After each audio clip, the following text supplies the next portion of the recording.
Everybody. First of all, let me introduce myself. I'm Balázs Kos. I'm the founder and CEO of Bluder Consulting, and I would like to hereby welcome everybody to this event organized by GLOBSEC on the untapped potential of women to strengthen EU foreign policy. Just to say a couple of words about the format of the event. I will be opening the event with a couple of general opening remarks. Afterwards, Ms. Kinga Brudzinska from GLOBSEC will talk a bit about this See Her initiative that is providing the general context for this event. And afterwards, I will introduce the speakers briefly and then give the floor to them for introductory remarks of about 45 minutes. Following this, we will be asking a couple of questions. We'll talk about a couple of questions with the speakers and then open the floor for comments, questions from the audience as well.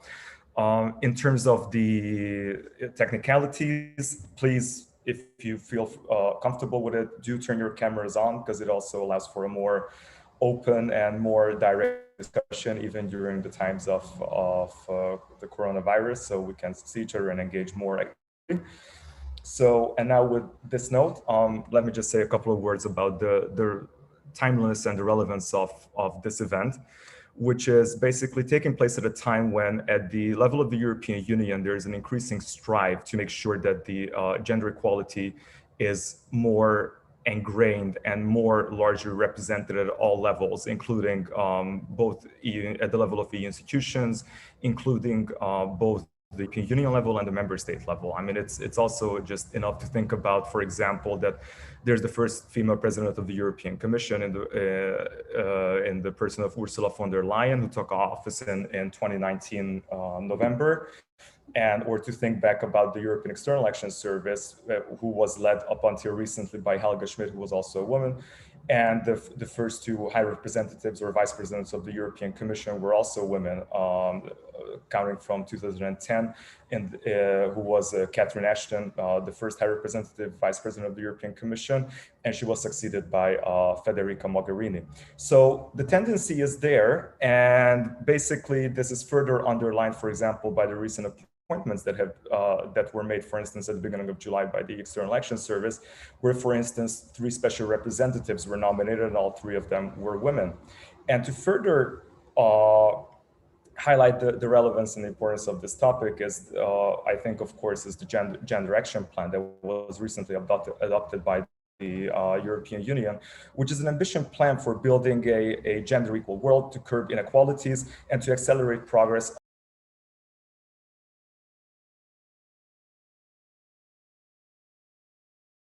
A couple of more notes to this, but research has shown that the greater representation of women in a male-dominated world that is foreign policy could have large impact on, for example, focus on issues concerning civil society, electoral reform, development, and leading to sustainable peace. So with these opening thoughts, I would like to first give the floor to Kinga Brudzinska, who is the program director of the Future of Europe for GLOBSEC Policy Institute, to say a couple of words about today's event. Thank you very much, Balázs, and on behalf of the GLOBSEC, I would like to welcome each and every one of you for being with us today for this online dialogue.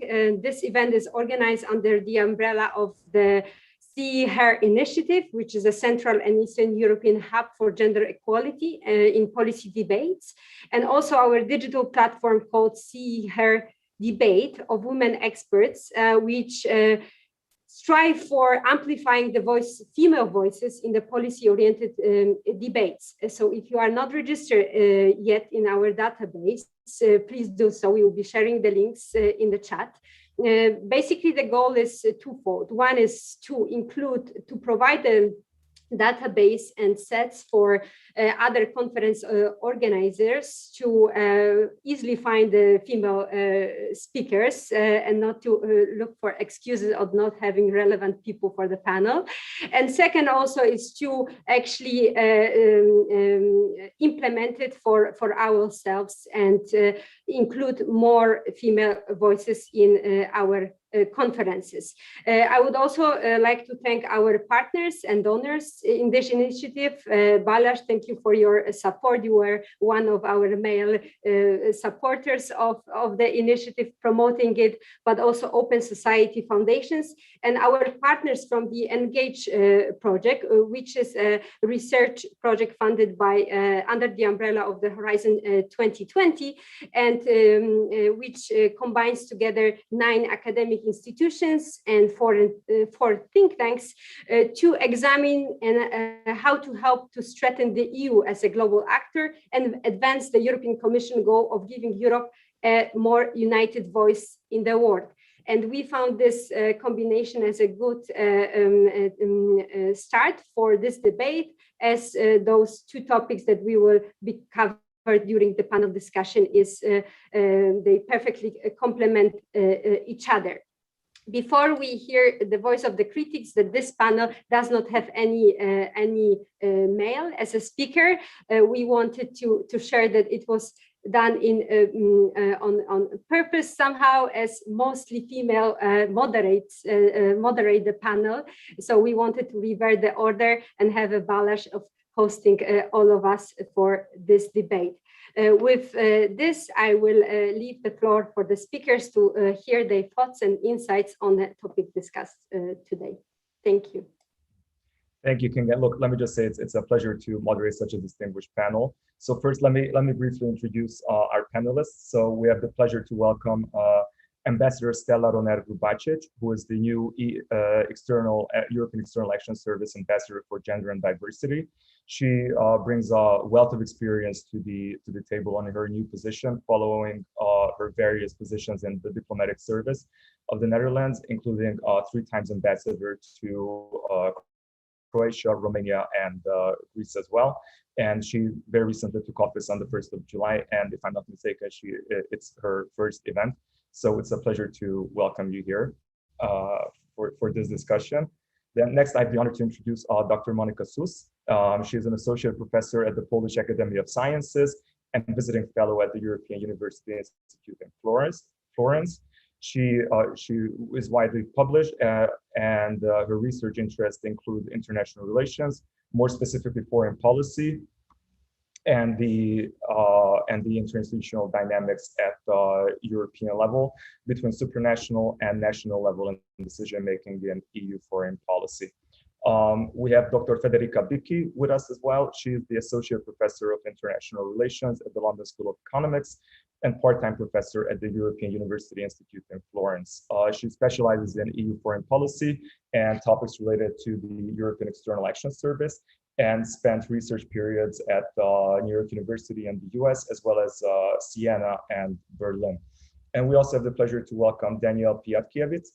She is a research fellow at European, focusing on transatlantic relations, Central and Eastern foreign and security issues, democracy promotion, and NATO. She has a strong experience in working with leading think tanks on both sides of the Atlantic, including in Central and Eastern Europe. And without further ado, I would like to give the floor to Ambassador Stella Roner-Grubacic to deliver her opening remarks. Ambassador, the floor is yours. Thank you very much, and good afternoon to all of you. Thank you for having me. As you very rightly pointed out, it is the first time I'm speaking publicly in this new capacity as the EEAS Ambassador for Gender and Diversity. So I'm very pleased that you took the initiative of having me. I have some initial remarks that I would like to start with. But I'm also aware that you may have more specific questions later on, so we can certainly come to those as well. Let me start by saying at the outset that clearly gender equality is a political priority and a key objective for the European Union. And within the EU, we are determined to accelerate progress on gender equality and women's empowerment, and we do that especially, and I'm speaking on behalf of the EEAS, of course, in all our EU external actions. We consider of the utmost importance to ensure mainstreaming of the gender perspective in all EU's foreign and security policy, And we do this with basically all the tools that we have at hand. So this is including the diplomatic channels, political dialogues, as well as, of course, the implementation of programs. We are convinced that women's leadership and contributions are critical in all EU external action. And this is no matter if we speak about peace processes or negotiations or climate change, trade agreements, or matters related to health. It seems to me absolutely clear that everyone understands that if women are absent from decision making, or when there are just a few of them included, the establishment and the implementation of our external policy would be incomplete, and we face risks being less successful than we could have been if we would have been more inclusive and diverse. And that is really why gender equality and diversity is, and I would underline that, a necessity for delivering effectively on the EU's objectives of the EU foreign and security policy. Now, all of this is part, you alluded already to it, of the EU Gender Action Plan 3, which also includes the EU policy framework on women, peace and security. The GAP 3, as it is called in abbreviation, represents a tangible political signal for the EU and its member states that we really want to advance on gender equality and women's empowerment. And through the GAP 3, we aim to strive for a gender equal world, which enables women and girls to fully enjoy their human rights, and which in turn contributes to building a more inclusive, peaceful and prosperous society, where all ideally have space to thrive and no one is left behind. From an operational point of view, the GAP 3 is a roadmap that can be used to work together with all multilateral and regional partners, but also third country governments, as well as civil society and the private sector. And to give you just an example or a few examples of how that works. So first of all, at the international level, we really work very closely with allies such as the UN, ASEAN, NATO, the Council of Europe, the African Union, OSCE, and of course also in the framework of the G7. While at the local level, we have of course delegations as well as the military and civilian missions and operations that are working very closely with local authorities and grassroots organizations in those countries. And they are really the key actors for identifying how the EU policy framework fits in a specific context and what are the actual country and context needs that exist and that we should take into consideration as we develop our policies. To give you one very specific example, referring to Afghanistan, where of course we see the role of women as critical, not only in the peace process, but also in long-term development of the country. And that is why the EU has called for the meaningful inclusion of women in the peace negotiations, and currently 4 women have been appointed to participate in those negotiations. This is just to give you a very small but concrete example of the initiatives that the EU supports to ensure women's leadership and their meaningful participation in decision making and in all matters really that are related to peace and security. So both internally within the EU and externally. I would say that another important aspect is really making women's priorities visible.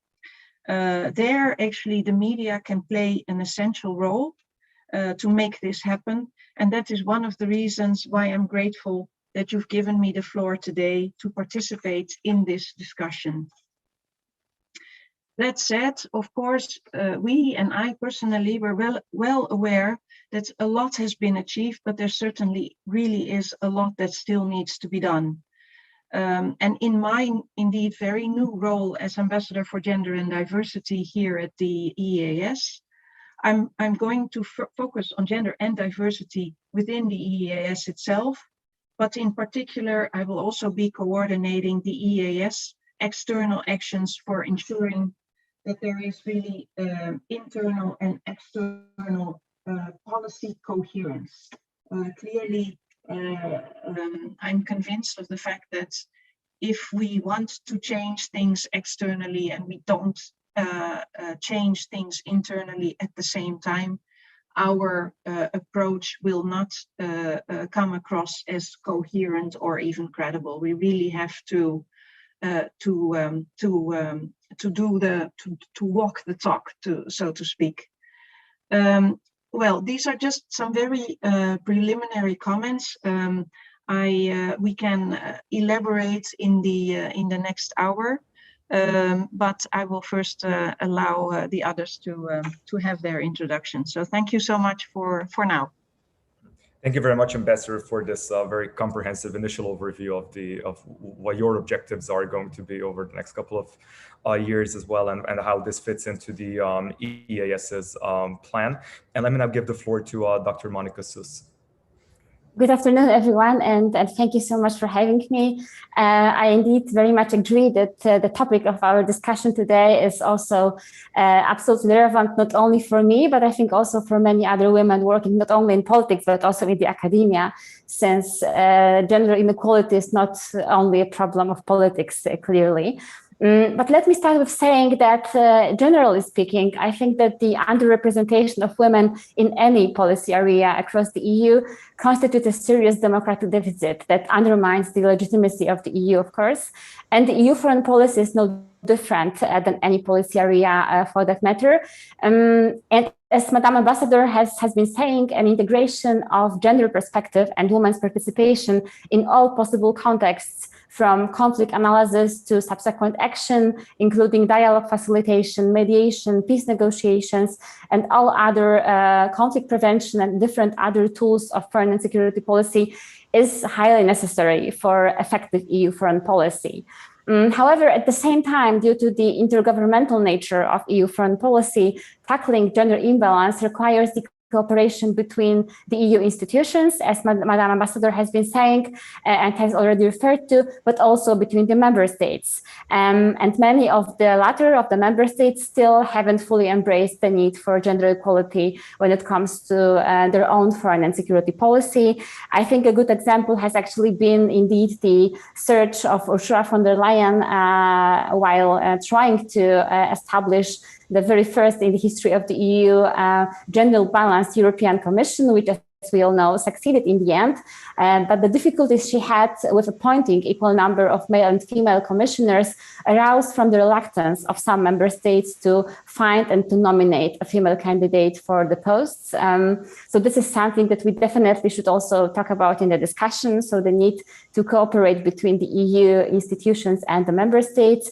And for that matter, just to give you another example, out of the 27 members of the Foreign Affairs Council, only 3 are female. Currently, it looks a bit better for the defense ministers, but also not really good. So there is a huge gender imbalance there as well. But actually, before we dive into the specifics of the EU foreign policy and the problem with gender inequality there, I would like to actually focus in my initial remarks on some more general issues. And I would like to introduce to you a research conducted by European Women Lobby. This is a real organization for various associations dealing with women's rights in many European countries. And the research showed that the underrepresentation of women in politics boils down into so-called 5 C's. This is confidence, candidate selection, culture, cash, and childcare. And in the next 2-3 minutes, I would like to briefly talk about these 5 challenges, because I believe they constitute a good opening for our discussion later on. So starting with confidence, it has been proven by several studies that women, for a variety of reasons, have more doubts in putting themselves up for election, for promotion, for higher positions, basically. They climb the career ladder different than men. We all know that. But this is a problem that many institutions, many people, many communities are still not really dealing with. And to tackle this issue, there are several instruments that can be implemented, and partly has been already implemented by the External Action Service, to my knowledge, but there is still much more to be done in this respect. For example, trainings and mentoring programs should be offered specifically for female candidates and for female officials. Women should be inspired by women from different positions and also equipped with leadership skills. Leadership skills is not something that we are born with, and male and female leaders are actually, of course, the same capable of having them, but we have to learn them, and we have to have the possibility to learn them also, let's say, in our specific environment as women. There is a great deal of education, of course, and again, access to education for women is still problematic in many countries, and this constitutes one of the structural causes for gender inequality and gender bias discrimination, as we know. Another thing that can be done in terms of tackling the confidence problem is rising awareness that women are, as I said, equally able to hold leadership positions as men, and this awareness should be both raised among women and men, among boys and girls. So this is something that we should really do also within our education system. The second C is the candidate selection. And here, as we all also probably experienced, often there is a bias towards male candidates, simply because selection panels are usually, or used to be usually, male dominated because of the male domination in the management and leadership positions. So this is something that is simply a matter of, there is a reason for that the selection panels are male dominated in most of the cases. And simply in some cases, and I will give you an example in a moment, there are not enough female candidates, or there is non-female candidates. I think this is the case of the recent search for the position of Secretary General at the External Action Service. And Joseph Borrell was saying in the European Parliament, or was answering to a question for the European Parliament, and he said that there was non-female candidate for this position. So this is, of course, a problem that actually should be tackled too, via quotas, introduction of explicit gender targets, and any form of positive action and measures. And this is, of course, something that by many is not considered to be a perfect instrument to solve the question of gender inequality. But I believe that for now, currently, there is simply a necessity to introduce these mechanisms. But we can, of course, talk about how to introduce them in a way that it is not harmful for male at the same time in the organization. And then talking about the candidate selection, there is one more issue that I would like to briefly mention. There's a headhunt for women candidates, often also offered as a solution. I think it was Christine Lagarde that actually shared her experience from the European Central Bank in many podcasts and also in many press articles over the last of recent months. And she actually provided a hands-on experience how this headhunt for women candidates can actually look like. And this is something that should be also considered more on the EU level, and especially in the External Action Service. The third C is culture. We all know that politics is a man's world still. Sexism is a widespread phenomenon, and women are often not welcome in certain circles or at certain, let's say, decision-making tables. But this is a long-term process that has to, of course, change. This is an incremental process. But for what it's worth, of course, code of conduct have to be established. There have to be clear channels to report for sexual harassment or any other form of discrimination, actually. And again, there is a key role of education here, again, in order to incrementally change the culture and to make women feel more welcome in this world. And this is, of course, linked to the third C, and this is cash. I won't go into details of this problem because there is a lot of research and a lot of studies dealing with it. And as we all know, in certain environments, women do not earn the same amount of money as men occupying same positions. So this is something that certainly has to be also a subject of change for the future. And also at the EU level, it should be dealt with a great cautious and attention. And lastly, the last C, childcare. Across the EU, women spend double amount of time on childcare compared to men. And additionally, the pandemic taking a heavy and disproportionate toll on women's employment, increasing the time required for caring responsibilities, as many women, I believe, also share this experience. And to tackle this, there's a lot of instruments that can be introduced, changing the so-called long hours culture in the politics and also in other areas of public life, because this is simply often the reason why women don't apply for higher posts, as it has been reported in various studies. And the childcare has to be provided, and childcare facilities has to be provided. Flexible working hours can be helpful. And again, education, because shifting gender stereotypes and patriarchal norms is the key, again, to changing this issue and to providing better childcare and a more balanced childcare, I would say, between men and women. And I think I will stop here, since these are just initial remarks, and just allow me to quote Christine Lagarde once again, who said, and I think this is a very, very good quotation for the discussion as well: we want gender balance to become the norm now rather than a revolution to fight later. So this is, as I said, a long-term and incremental process for which rising awareness and education are prerequisites for. And I think discussions as this one that we have today are actually a very good element of that. Thank you so much. Well, thank you very much. And I'm pretty sure we will be able to come back to a couple of the points you have mentioned during your intervention, during discussion.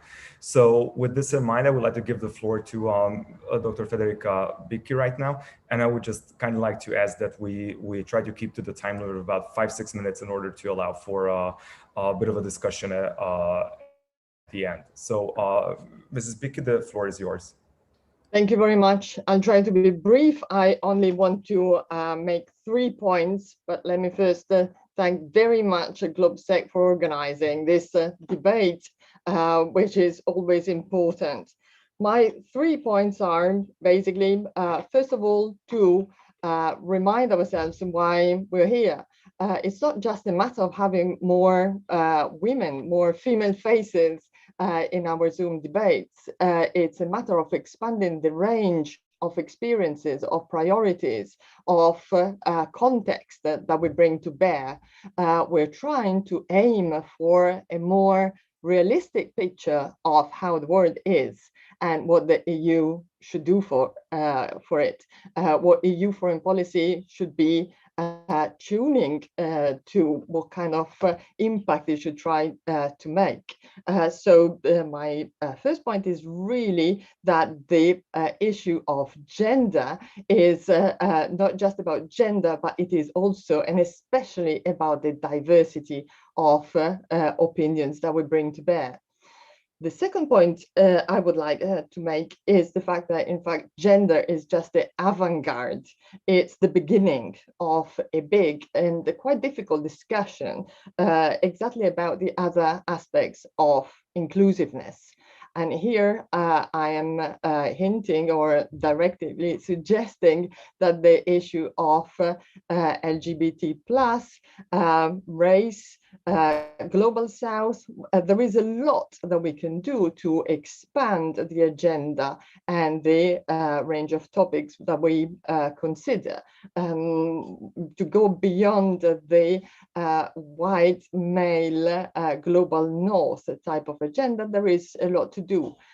Gender, in a way, it's relatively straightforward. I've seen this in academia, where in international relations and foreign policy analysis, women are the minority, but as soon as one starts considering the issue, the unconscious bias tends to melt, and it is relatively straightforward to make a difference. It is much more difficult to address the unconscious bias when it is a non-dichotomy type of issue, and therefore when the nuances really matter. We've seen this when our super active PhD students looked into our reading lists. It was much more straightforward to see, to distinguish female authors from male authors, and by doing so, female authors got a boost on our reading list. When we addressed race or LGBT+, that was definitely not the same relatively easy discussion. My third and final point is focusing on the second part of our title today, to strengthen EU foreign policy. And I would like to say that EU foreign policy definitely needs strengthening. It's not a great moment for EU foreign policy, and it needs a bit of a boost, to be honest. And to do so, it needs ideas. It needs ideas that can show what the EU stands for. It is extremely difficult to suggest that the EU has a special approach, is a normative power, is really promoting human rights at the moment. And it has been for a while. There are many difficult topics on which member states cannot find an agreement, and therefore there is a limit to what they can do. Gender is a discussion that is a useful discussion to have, and it can also inspire non-EU countries to tune into the discussion and follow it. However, it's also a divisive discussion within the EU. There is no point hiding the fact that there is a backlash against this type of conversation coming from some specific countries, but also from some specific social groups who that consider this a bit of a threat to their position, to a style of life, etc., etc. Here, I think we stand in front of a bit of a challenge: how to make this discussion inclusive, because we want more inclusiveness, without labeling this opposition, this backlash, with cheap labels that won't really contribute to a meaningful discussion leading to really EU goals. Basically, what I'm saying here is that it would be much more straightforward to suggest that the EU foreign policy, the EAS, has a feminist foreign policy, then actually have a declaration supported by all member states. But at the same time, this is a fight worth having. And I'll stop here. Thank you very much. I appreciate you sticking to the time frame as well. I think we're going to come back to this specific topic during the discussion, following Danielle Pietkiewicz's opening remarks. So let me, with this in mind, give the floor to Danielle, and then we'll open the floor for a dynamic debate. Thank you, Balázs. And of course, thank you guys so much for having me here today. And as a consumer of See Her, I'm very excited to be on this side of the discussion. So I'll just provide some very quick initial reactions to today's main discussion points on EU's goals for gender equality in the realms of foreign policy, but expand on and discuss some of the systemic issues that I feel might hinder the process from my perspective coming from the civil society space. So as the name of today's event aptly describes, and I'll take the other end of what we were describing, and it highlights how women remain an untapped potential resource. But unfortunately, especially the pandemic has exposed how weak the current and non-existent safety net for women, not just in the workplace at home, around the world, but also that we fail to have these fail-safe systems in place to prevent further divide and inequality in women's rights, not just around the world, but also within the EU and United States. And so this really just emphasizes the need for women in these decision-making roles. But what I see as one of the main obstacles, and something that I know the Gender Action Plan outlines in the fourth pillar, is leading by example. So while the European Commission has made historic milestones with President von der Leyen, but the increasing number of commissioners.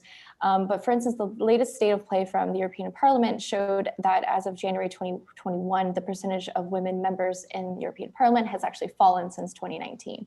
And elections now stand at 38.9%. This is above the world average for national parliaments, but it also shows that there's still also different divergence within member states on this. And I know we'll discuss that a little bit later. But one of the excuses we see occurring, and this is something that Monica highlighted, is the lack of qualified women or political ambition for women to take these higher leadership roles, which is simply just not the case.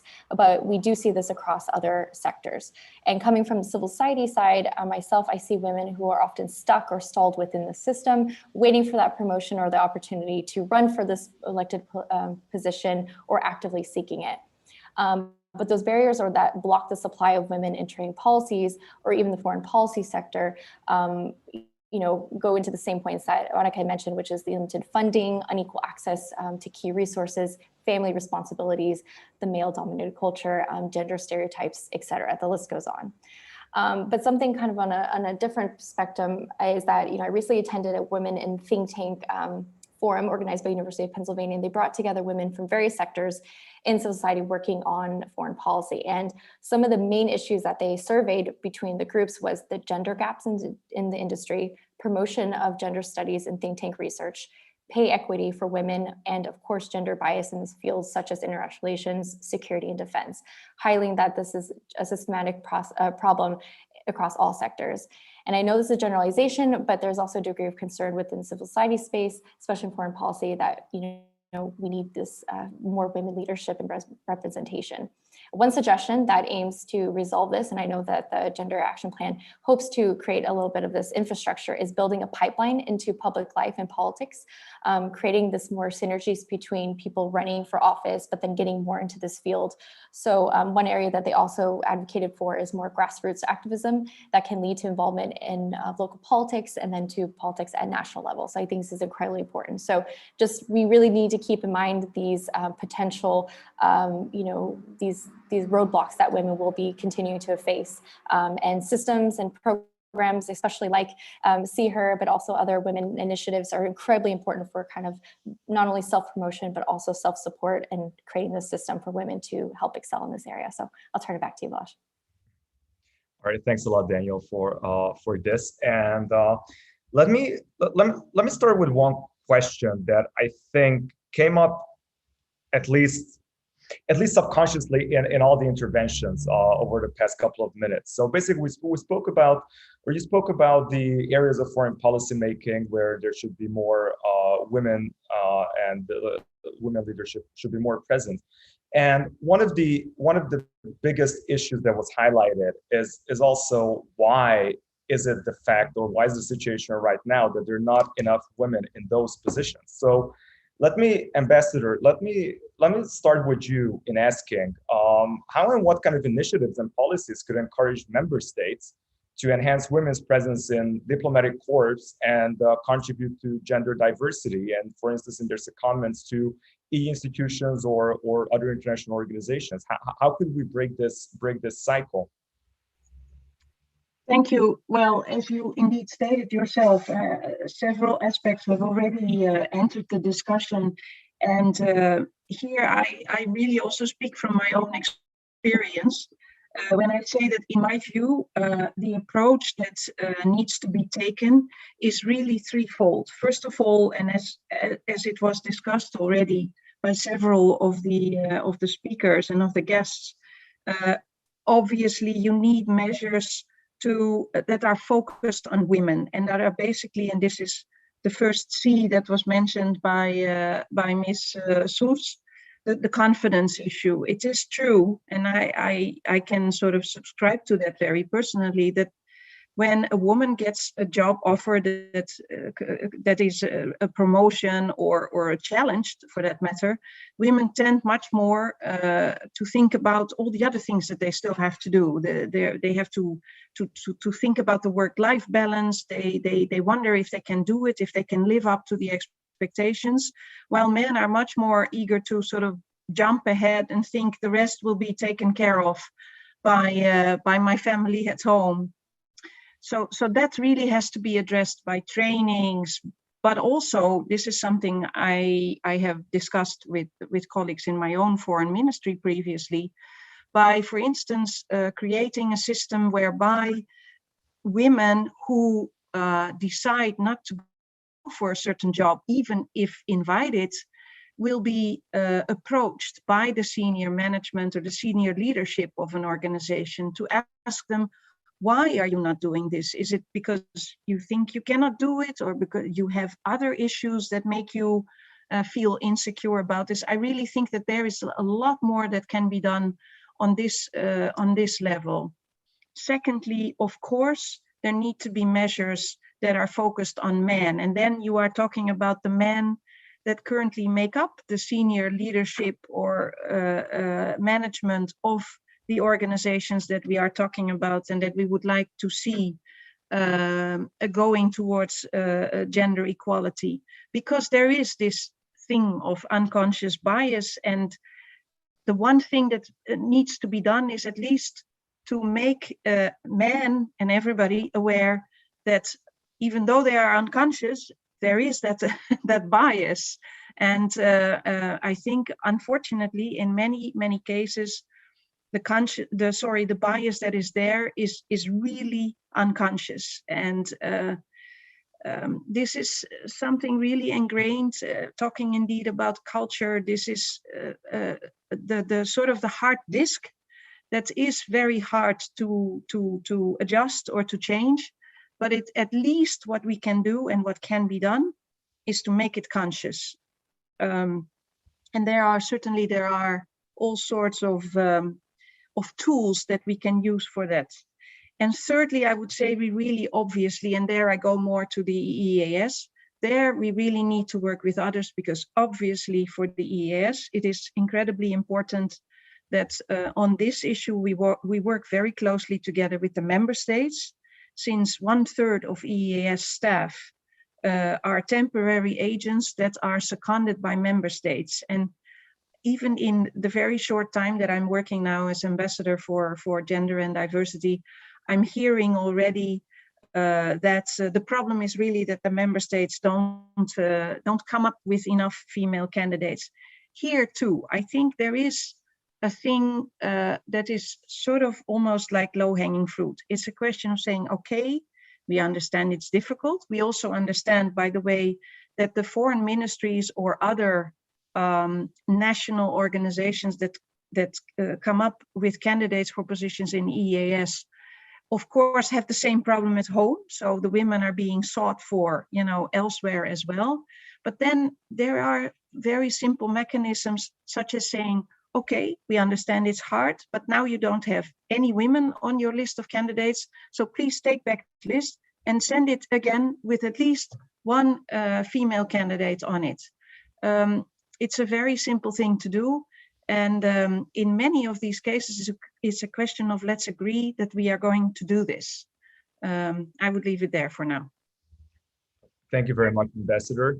Let me turn to our other speakers as well to comment on this question. Let's have Federica Bicchi next, if you could take the floor.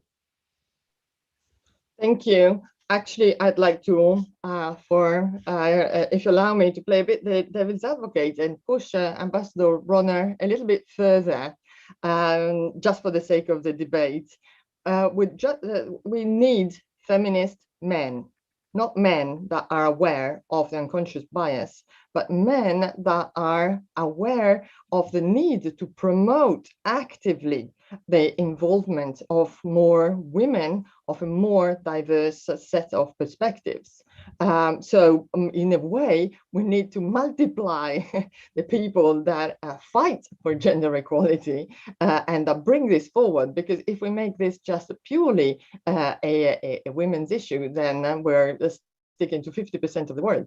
And instead, for instance, we've seen in the case of Canada's Prime Minister, how interesting it was that he self-defined as a feminist man. And I think that this is really important. The second point for member states in particular, but for the EAS as well, is to ensure implementation.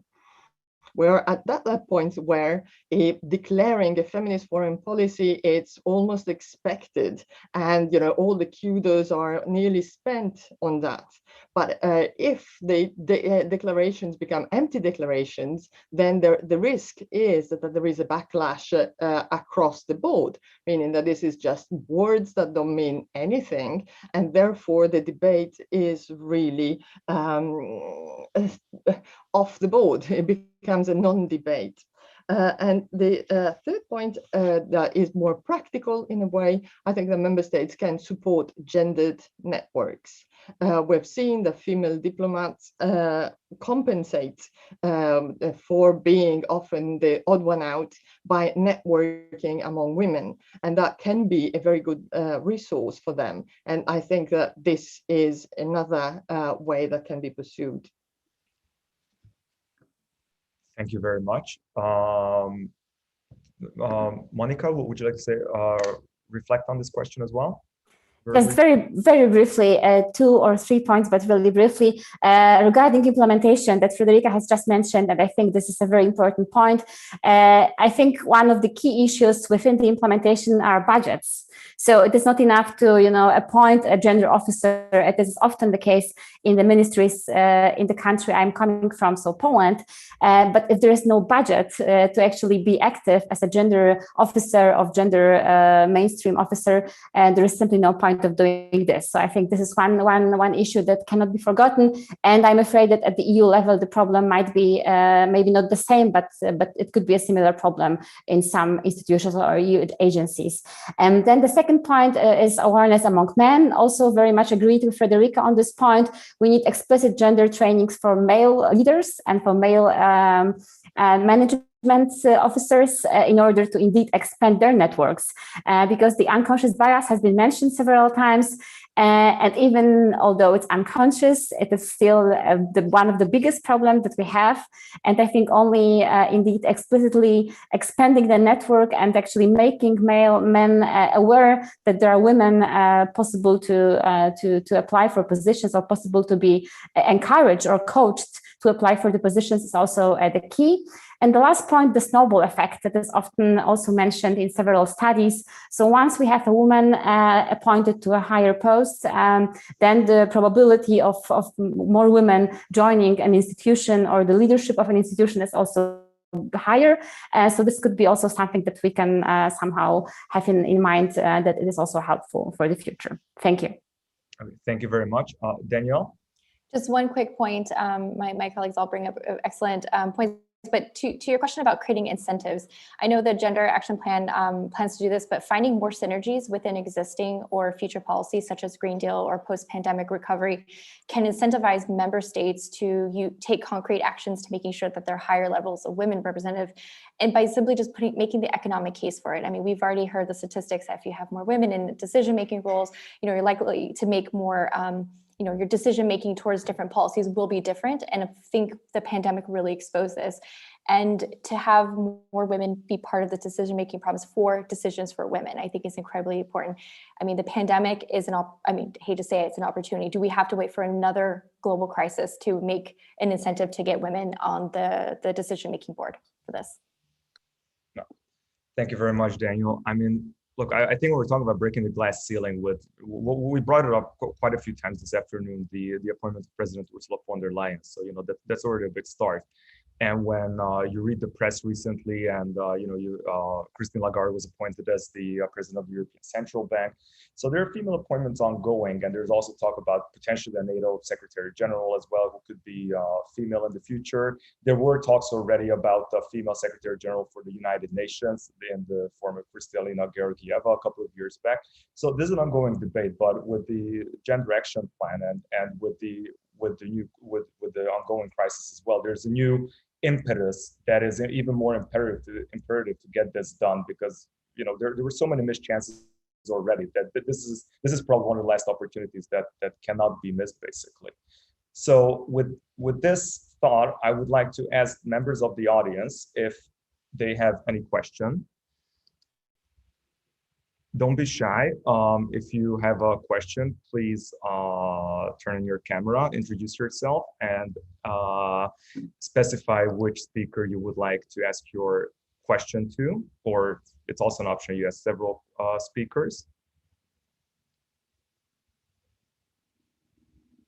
Okay, the audience looks a little bit shy this afternoon, so then then I have a couple of more questions up my sleeve. So I would like to ask Ambassador, you also mentioned that there's this unconscious bias, and that there's the importance of creating systems, and and also the importance of networking came up as well. And what do you think? Because the Gender Action Plan is now adopted. It's the Gender Action Plan 3 that we spoke about earlier. So it's adopted, and one of its main objectives is to make sure that gender equality is mainstream both internally in the EU and also in EU foreign policy as well.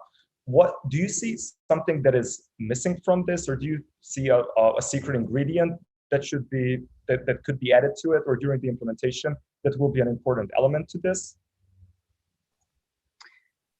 Thank you. I don't think there's anything missing. I do think, and this is also coming back to what was said by some of the other speakers, the essence is now really in the implementation thereof.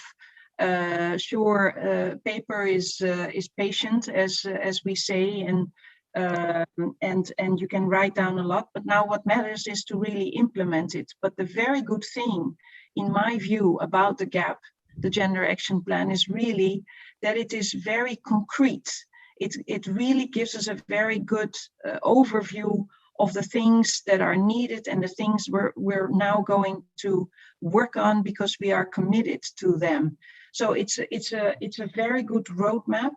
And in a way, I would say all we have to do now is to do it. And I think what is good is that at this point, we have a leadership in this organization that is committed to it. And that, I mean, you already gave some indications of that, but we can see by the fact that indeed steps have been taken. Recently, the High Representative, Mr. Borrell, proposed the appointment of 13 women heads of EU delegations. And the percentage of women EU ambassadors has now reached 27%. I'm not saying that this is, this is the ultimate achievement where we want to get, but the truth is certain steps are being taken. And I think we should also be aware that this is not something that we can change from one day to the next. Rome was not built in one day, so to speak. It's a question of working on it, and it's a question of continuing to work on it. And I'm saying that also because, coming back to what was said by Frederica Bicchi, yes, feminist men are needed. I mean, ideally, I discussed that with some colleagues the other day, ideally, for instance, my successor would be a man too. So I just want to say with that, we're working on it, steps are being made, but much more, of course, remains to be done. And we have the action plan to do that. Okay, thank you very much. Let me ask our speakers for very brief comments on this, and then I see questions from the audience, so we'll open the floor for a couple of questions from them as well. Danielle, would you like to say a couple of words? No, I mean, please go ahead and grab the next question. I'm happy to address anything new. I don't have anything else to add. Monica? Same here. Just go ahead with the questions. Okay. Then let me, Federica, I see you're unmuted. Yes, Ambassador Runner, I'm really sorry to correct you. Of the head of delegations appointed, 6 were female and the others were men. So in a way, it's an interesting debate to have there, because I mean, they will, it is down to member states also not putting up enough candidates. And the compensation mechanism was that the EU special representatives were 3 women. However, their profile was not, super strong, which meant that unfortunately on big issues, there is a search for candidates that doesn't deliver at the very best level. With due respect to the EU special representatives, one of them is a friend of mine, she will forgive me. But the issue I see is that the candidate selection that Monica mentioned, it's really a big issue.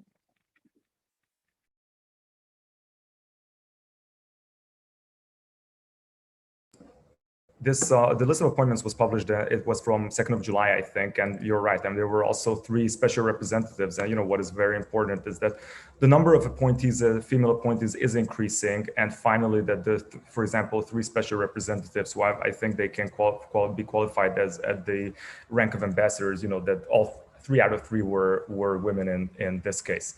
So let me turn to the audience right now, and let me turn to Linda. You had a question? Hi, everyone. Thank you so much for the introductory remarks and for comments. My name is Linda Totova. I'm a project coordinator at GLOBSEC. And my question would be, so in November last year, we know that in an effort to actually encourage greater female participation in international organizations, but also on the member states level, the members of the European Parliament actually called for a new council configuration of states representatives for gender and equality.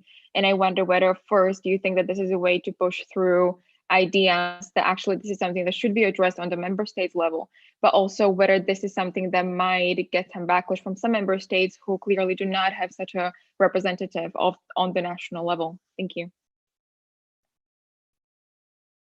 Linda, could you specify which speaker you would like to direct your question to? Either to the Madam Ambassador or anyone who think that might have something to say on that. Okay. Madam Ambassador? I'm sorry, I didn't really understand the question.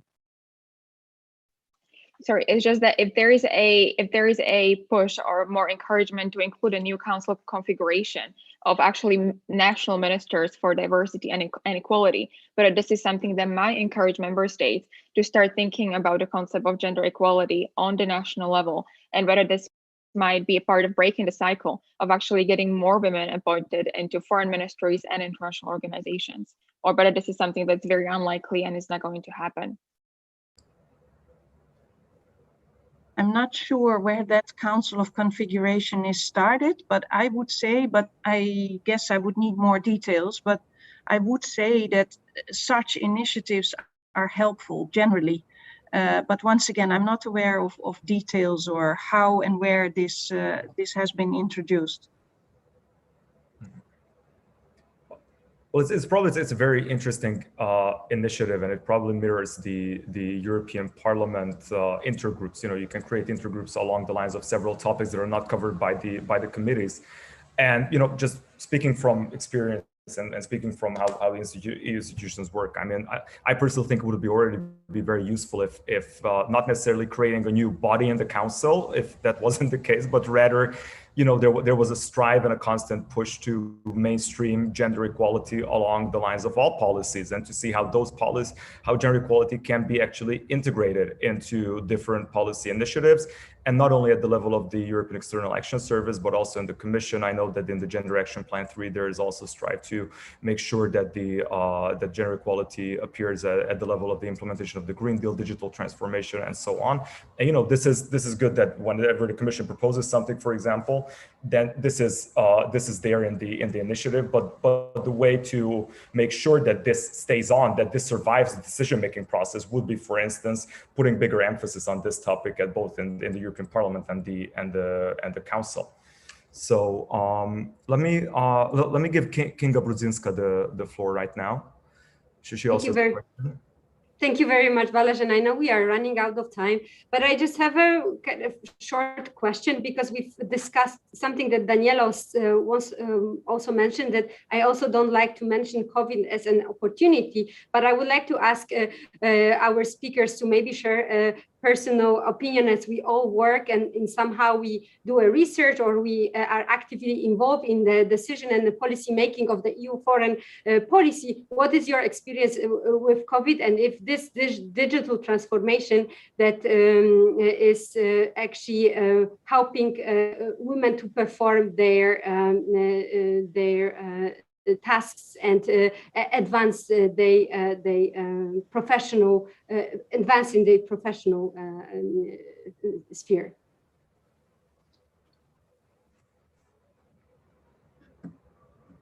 Who would like to take this question?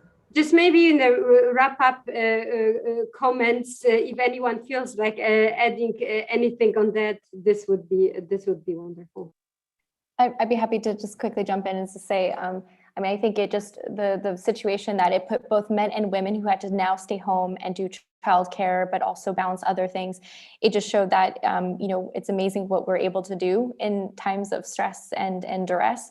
And if we can try to harness this energy and try to create more, as I said, safeguard systems to try to protect women's rights in these situations, but also make it more flexible for women to work from home, or to do, even men to come home and to help with whatever, you know, support you need to make sure you get these things done. I think this applies not just within the EU, but worldwide. And it just highlighted the fact that we're very resilient when we need to. And if we just create a little bit more of the structure, and hopefully these programs can kind of help drive this initiative and use this, as I said, as an opportunity to try to get some more women involved to get these underway and implemented.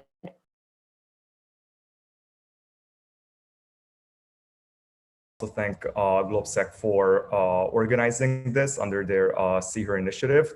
And I think this discussion is probably the very necessary and timely start to the road that is going to lead to solving this issue that we have been discussing today. And let me just very generally just refer back to what Madam Ambassador has been saying, that this needs to be done step by step, and Rome wasn't built in a day. And as Robert Schuman said, this will not be done overnight either. So I just think, you know, we all need to be very careful with this and make sure that the efforts are focused in the right direction. And then the glass ceilings have been probably broken already, and the world just needs to keep going in this direction. And if Europe can go in this direction, it is doing the right thing. So thank you very much for participating in the discussion, and for spending this afternoon discussing this very important topic. If you have any questions, I'm sure Linda and the whole GLOBSEC team is at your disposal.